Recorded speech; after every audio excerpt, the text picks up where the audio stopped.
Drum roll, please. David will be retiring on Wednesday night, and I will be there, to shake his hand and give him a bottle of wine or something. But are you going to Great. just drift off into the night after that, or will you be around to help folks?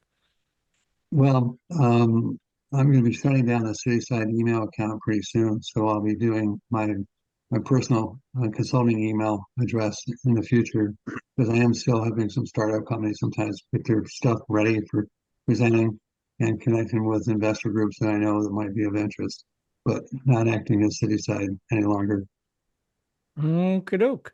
So let's just like we had Skip Simmons on providing lots of great tips. You Yep. have provided me with some questions to ask you, starting with have a plan, create an executive summary, and investor slide deck with your team. Talk about that.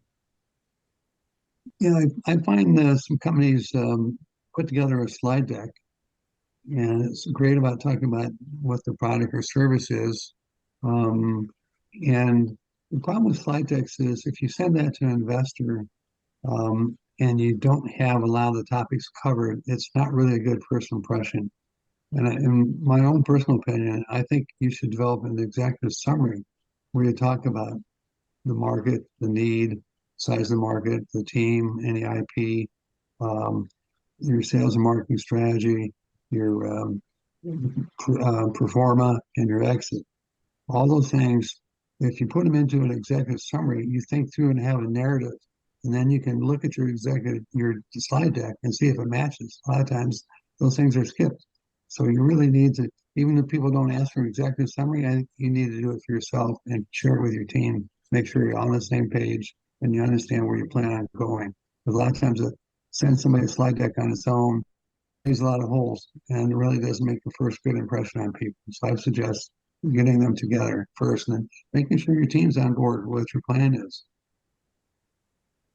So where do you get the coaching to get to know what you need to have in that slide deck and executive summary? Well, there's NEF forum helps companies with their slide presentation. I do it myself. I'm doing it for a couple of companies right now.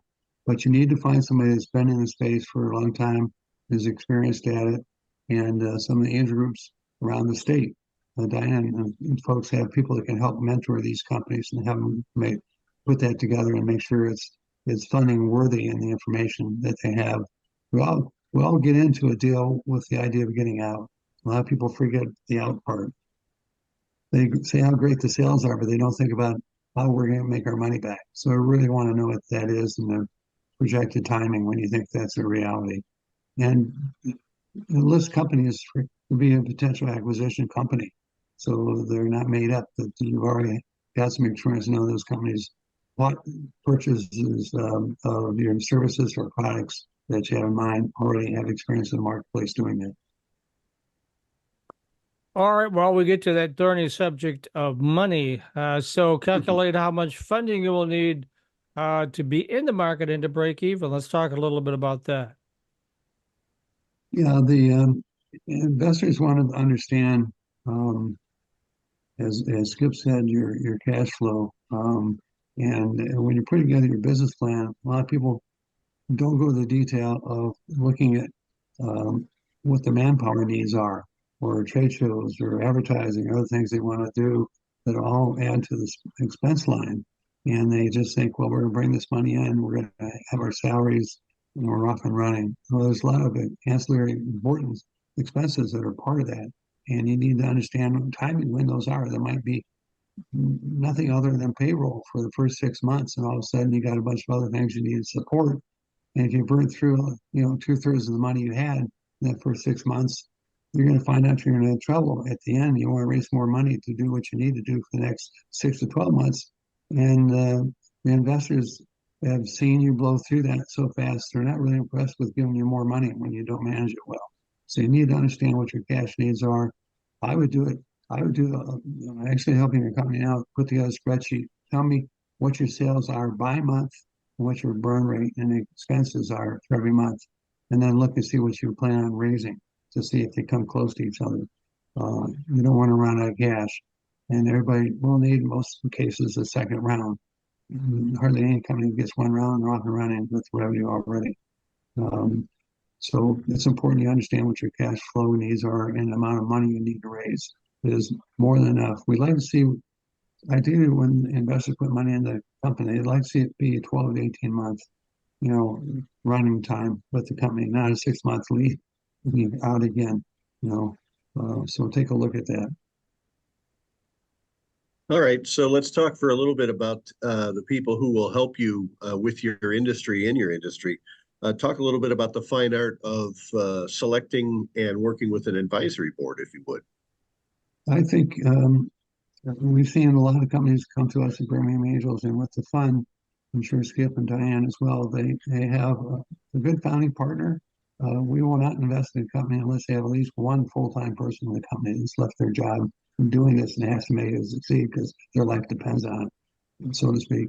But oftentimes they forget to surround themselves with advisors that should be there for advice. They just kind of run with their own head and go for people they talk to and making the decisions without having some sage advice to help guide them along and say, what did you think about this?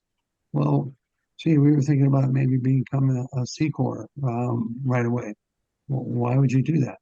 What's the advantage over your LLC? Because almost always starts as an LLC. Well, we just think it's a good idea. Well, some investors won't invest here unless you're a C Corp, like VC funds and so on. But why spend the expense setting up a C Corp? Board directors, D&O insurance, and a lot of the other things are part of being a C Corp operation without making sure that's really justified and you have enough money to manage it and sustain it. Because you'll have to give quarterly reports to all those board members, and we are not necessarily going to have it giving reports to people. Please start thinking about that. So there are a number of advisors that the angel groups can direct you to. Oftentimes, some of the angels in those groups can advise that. NEF is a good place to go to. And in the industry, you should find somebody that's another industry expert on top of yourself that's on the business side. So you have somebody that knows what's going on, just not on the technical side, but on the business side, can give you some good advice. And always good to have somebody that's got good savvy information on looking at your numbers for like a CFO to understand what you're doing, what decisions you're making, or what you plan on doing with the capital when you need the capital, and help you understand better what valuations you should put on your company when you're raising money. Companies come in saying I want to raise $2 million, and we believe our valuation is $20 million. Where'd that number come from? Who helped you decide that that's right? Different technology sectors have different valuations for the company and how much risk they've taken off the table when they go to raise the money. So it's no one valuation for each market segment. It all depends on, again, the segment and how much risk you've taken off the table. And a lot of people think, well, I've got 5 patents. That should make me worth 10 million. Patents don't really raise valuations. They're good for protecting the technology, but they don't make you more valuable fundraising-wise in most cases. They're great to have, and you'll love having them, but they're not going to raise the match on your investment size. All right. And another point you make is have a experienced general counsel, right? Yes, that's really key. I was helping somebody the other day. It was actually existing companies needed some growth capital, and they wanted to raise a term sheet. And I checked with their counsel. They'd never done term sheets. They were just general business folks.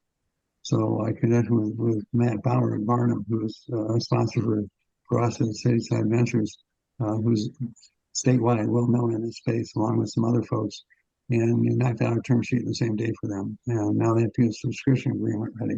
You need to find counsel that is good on your early needs as a company that you can call and is not going to start the meter on a 10-minute call. You want to be billed to death as a startup. You want to find somebody that's startup friendly with their billing rates and wants to grow with you and give you advice on a timely basis and really understands the nuances of the marketplace. That. All right. So I was curious what you're seeing in terms of the business formation climate out there. What what sectors you think are the most active at the moment? Well, nationwide with ACA and I suspect statewide here, it's still SaaS is pretty dominant and life sciences are strong in this state for funding needs. We see a lot of medical companies coming to us, and we always love SaaS models because it's low operating costs. And if they have a great market need and good talent team, it's nice for the exit on those companies as well. Those are two dominant ones I see. Donnie can speak to that and skip later. I want to add in, but that's what we see there. Does that answer your question, Matt? Yeah, sure does.